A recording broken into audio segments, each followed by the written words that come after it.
Tara, ref tour tayo. Pasok, mag-restock naman tayo ng baon na pang isang araw lang.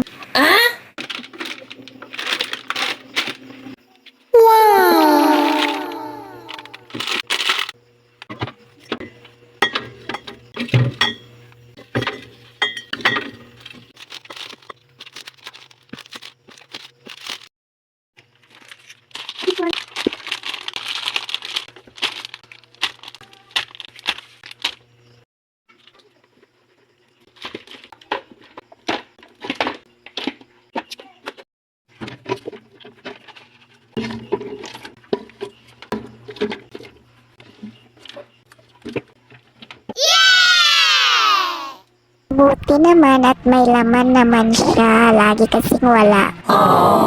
Ito na nga ang baon ni Princess for her snack sa school.